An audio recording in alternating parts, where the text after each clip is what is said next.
Hello, my name is Crystal and I am the Outdoor Latina. And on this week's episode, we are talking trail safety, specifically for solo women travelers. Having traveled over 14 countries and hiked hundreds of kilometers on the trails, traveling and hiking indoors as a solo woman can still feel daunting. But that's okay. What I can tell you is that over the years, if you do your best and prepare, you will always have a great time, no matter what comes up along the way. So please follow and subscribe. So here are my 10 tips for being safe in the outdoors. My first tip is making sure you research online. So that means going on all trails, checking out provincial parks and national parks websites. The more you know, the safer you will be. You will be able to recognize landmarks, maybe some trails, kind of like know the geography of the area. So in case you do get lost, you have a little bit of that in your head. My second tip is making sure you download all the maps of the trails that you are going to on your phone. Most people are now traveling with their phones, and phones have built-in GPS. That means that you are able to download everything and use it offline. So even if you do not have any data, you'll be able to use your phone to find your way if you get lost on the trail. Trails are very well marked, but with your phone you'll be able to walk and hike with a breeze and not have to worry about being lost. Tip number 3. So since we're talking about GPS, another thing that you can bring with you is an actual physical GPS. GPS like Garmin InReach. These have built-in ways for you to communicate via satellite to somebody that you have prepaid or selected to communicate with. So that can be your partner or a friend that you're in contact with. Having a GPS is very crucial, especially if you're going into very, very remote areas. So these are areas like the Yukon, trips that you have multi-day hikes. You need something like this in case you get lost or you need help. 100% GPS or a way to connect with friends and family. Now, if you do not have a Garmin InReach, another way that you can connect is making sure you let know your friends and family or a specific person where it is that you're headed. So that it means giving them the exact trail that you're going. That means the length of the trail, when you expect to be back to your car, or when you expect to be back in an area that you can communicate with. So it's very important that you do that if you do not have a Garmin InReach. And it's also a backup way in case your phone dies to get help if you do not make it out. Part of also GPS and location information is another backup option. So your Garmin has died, your phone has died, okay, you're lost. Go back to the most elemental way of finding your way out of a place, and that is a map and a compass. So if you do not have those, I recommend that you download and print it at home. Get yourself a little cheapy compass off Amazon that is transparent, so you can kind of use it alongside your map. Then by using your map and compass, you'll be able to try and find features of the trail that you've researched the trail ahead of time. You kind of know what to look for. You'll be able to find your way and orient yourself into the direction of where the trail should be. Now that is again another backup option, and as a safety feature, as a woman, you really want to know where to go.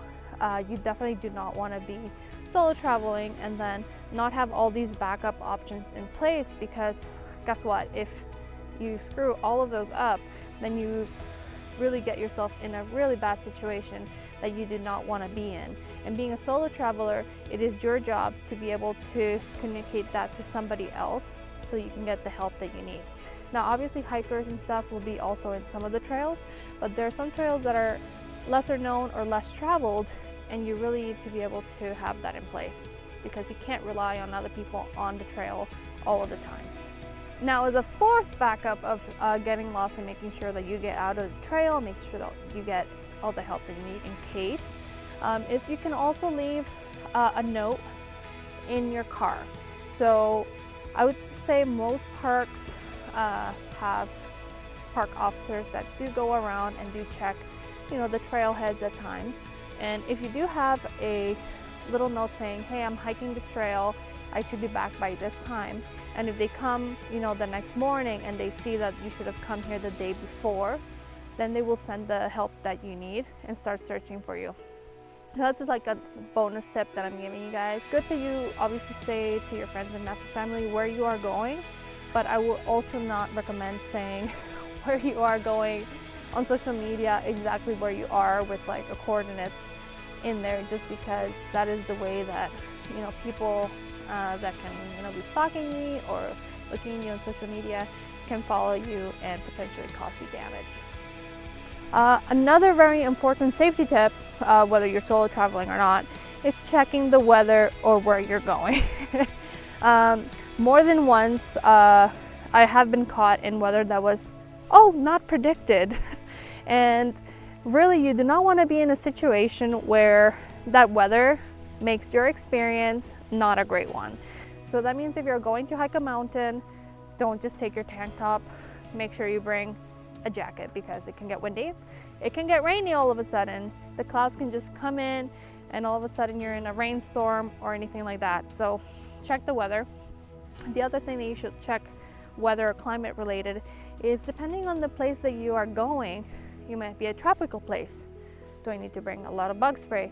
Do I need to bring a thicker or more intense rain jacket, because the rain really comes down here every day? So making sure that you check the weather where you're going, whether it be mountains, plains, tropical weather. Doesn't really matter where you're going. Just check the general climate and make sure that the weather, that you are prepared for most occasions. Obviously, if you're going just for the day, don't overpack, but just bring the essentials for just a few in cases.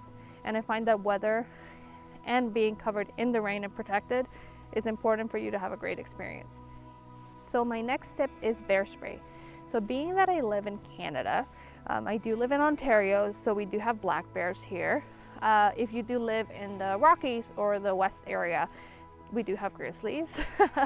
Bear spray is basically like a less intense version of pepper spray. And really what it does is you spray it and it gets aimed at a direction towards an animal. Now they're mainly meant for bears, because grizzly bears in particular are quite large and they can hurt you. It doesn't happen very often, but it is there for your protection. And when you're solo traveling, you definitely want to make sure that you have that on you at all times. You do not want to be walking along, la la la la la, and then you're about to just turn a corner and bam, there's a grizzly. You startle it and it comes at you. You want to have that really handy. In general, bear spray should be used as a last resort. Whenever you're coming up on a bear or any large animal, you need to give it space. For bears in particular, you need to speak in a monotone, kind of commanding voice, letting it know that, hey, I am here. I am not threatening you.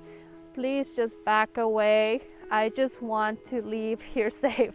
So just making sure that you speak to the animals. Most of them do not want to do anything at all with you, but in the odd chance that they do, again, bear spray is great. Using your voice is great. And then doing that ahead research of the area of, again, tropical places have different rules. They have different animals even. Just making sure that you kind of look into what kind of animals and critters are there is a great way to know how to protect yourself.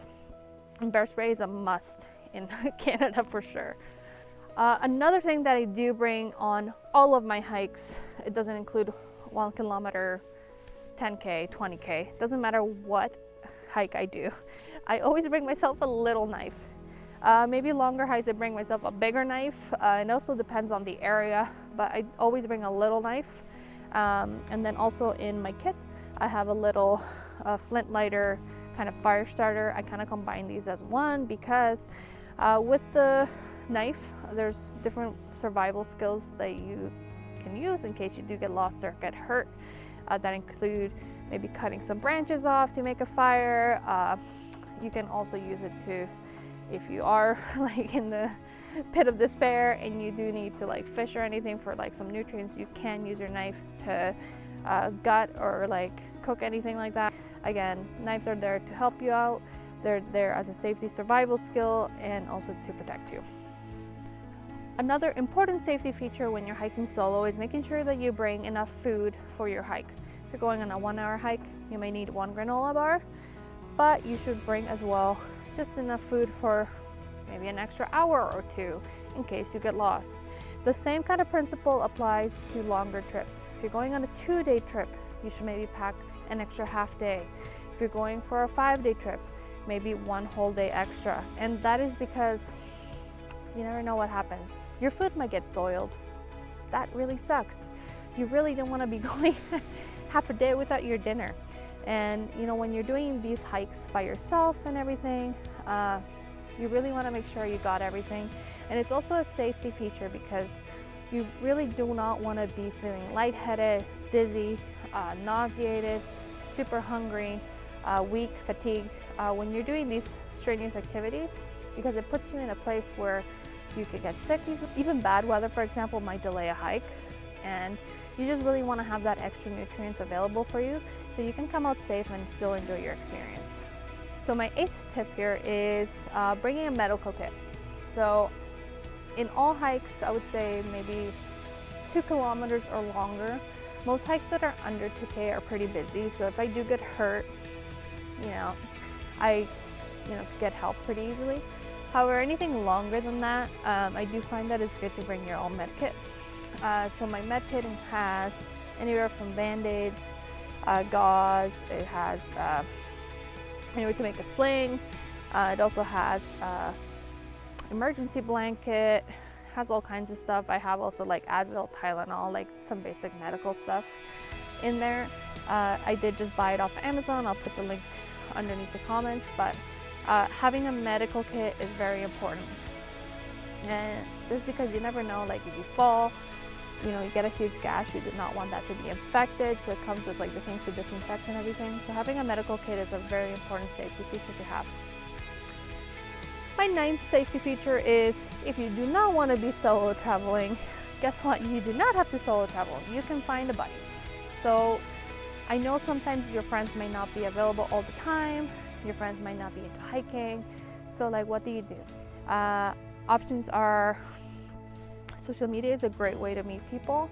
Facebook is amazing at being able to find groups in the area that you're traveling. So for example, if I were to be going to Banff, there's a Banff hiking group. You can join that, and then in there you can find other travelers going in the same area. Similar to hostels, if you've never traveled to a hostel, hostels are a great way to meet people, and being able to travel in the same place and going to the same places. Another thing is that some hikes, when you do your research, require more than one person, especially certain times of the year on the West Coast where the grizzlies are quite active. You need sometimes even 4 to 6 people on your group to be able to go to a certain area, and kind of sucks when you're by yourself and you're like, oh no, what do I do? So Facebook is a really great way to find friends ahead of time that are going to the same place, the same direction. And then if you're staying at a hostel to save some money, is also another great place to meet friends at the place when you're kind of making decisions on the go. So another safety tip could be also, you could be going into lesser known trails. That means that there'll be less people. So if you do feel like you're the type of person that doesn't like to be around crowds, I really want to be around just nature by myself, go to a lesser known trail. It might feel a little bit less intimidating to you. If you're a new hiker and you kind of want to test out the waters, that may be a great option for you. And the other thing is that whenever you're going to a lesser known trail, the animals also will be out a little bit more, so that can just mean seeing more chipmunks, but also seeing nature at its fullest. So just making sure that you're prepared if you're going to lesser known trails is important, but it's also a great way to feel confident going on your newer hikes, knowing that there's less people. I know a lot of people that are a little bit intimidated by going into a hike by themselves and stuff, so it's a really great option if you don't want to go to those really popular and intimidating hikes. All right, so my first bonus tip is that if you are a solo woman traveler and you are going to the outdoors and you're going somewhere that your dog is available, bringing your dog can make you feel more safe. And for the most part, people don't really bother other people with dogs. especially if your dog is a bigger type of breed. Most dogs I find that do go hiking are more of the athletic type or the type that need a lot of exercise. So bring your dog, but also do your research. Some trails do not allow dogs at certain times of year or at all. That could be also because of the animals in the area. The dogs can disrupt their ecosystem, and also can just be the rules of the park. So just check that ahead of time, but that is another great safety feature that you can do. And my last and second bonus tip is, if you're hiking by yourself for sunrise or sunset, bring a headlamp. If you're hiking by yourself to end close to that time, bring a headlamp. Headlamps are quite small. They do make some really, really small ones that are pocket size. Like, you don't need they don't not weigh that much. You do not want to be stuck in the trail when it's dark with your phone. The phone is not bright enough to really illuminate where you're going, and having to hold it like this, it's going to drain your battery. If you get lost, then you don't have a way to communicate. So make sure you bring a headlamp. So that is like my last and final bonus tip. I really want to know, guys, if you do have any other tips that maybe I didn't list that you think I should add to this video, or just comment below. I want to know what you guys think of these tips. I really like to get to know you guys, and let me know what you think of this video. I'm really starting out on YouTube. I hope you guys follow and subscribe. I really want to keep creating this awesome content. I'm really passionate about the outdoors, and I cannot wait to see where you guys get up to. So my name is Crystal. I am the Arte Latina Pura Vida. I really hope you enjoyed this tip video, and have a great day.